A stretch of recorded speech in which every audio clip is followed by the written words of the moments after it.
This question is part of sabr being patient with a very difficult spouse who's very argumentative, very stubborn, has a short temper, makes life difficult, makes you want to finish the marriage as soon as possible? He mentions examples in the Quran of Nuh, of Lut, who were patient with very difficult wives, or wives who were disbelievers for long periods of time. Is this part of sabr, or is this not called for and unneeded? Okay, my answer is as follows. There is absolutely no doubt that there is a significant level of sabr required in marriage. You want to learn sabr, get married.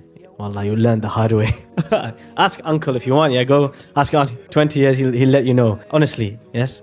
Many of you know I got married at a young age, and I mention it sometimes just to inspire young people that look, if you get married, you'll forcibly develop sabr. Now, it's 100% certainty that you require a degree of sabr in order to be patient with your spouse, husband or wife. A different person, different culture, different world, different life, their own flaws, their own mistakes. You have to have some level of sabr to accept their harm and to still consistently be good to them. Okay, there is a level of harm at which sabr becomes something negative. There's a level of harm at which Allah gives you the license to end the marriage, dissolve the marriage, right? As we know, talaq or fasakh or various forms of khulu'. If there is physical harm, if there's significant abuse in the marriage, and if there is incompatibility between the spouses and various other reasons, there's enough justification. The Sharia has created this exit. It's an emergency exit. Now, you wouldn't exit from the emergency exit every day, but in case of emergency, you can exit. However, in order to make sure people don't use the divorce license very easily and simply whenever they feel down, Allah created a system of mediation. Okay, if you have an issue with your spouse, first remind them. Then after that,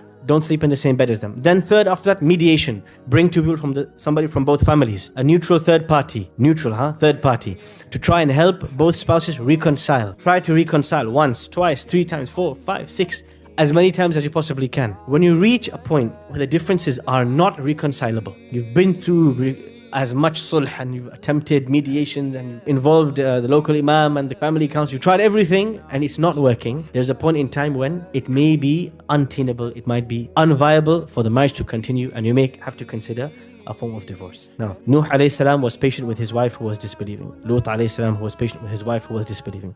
Does this mean that we should also be patient for decades and decades, and there is no point at which time you can crack, at which time you can take the emergency exit? No, Allah, in our Sharia, Allah has created the emergency exit for a reason. However, one of the things the Prophet ﷺ taught us, you can say 80% of marriage is about sabr, is about overlooking the faults and getting through the hard times and getting through the dips and the ups and downs and hoping that there is a steady state later on. Try and try again and keep trying. But there is a point, you will need expert guidance from a sheikh or a scholar or somebody known who understands the Sharia to tell you, listen Habibi, that's it, there's no hope now. Don't try to make that ijtihad on your own. Always try to consult somebody so that you don't end the marriage prematurely.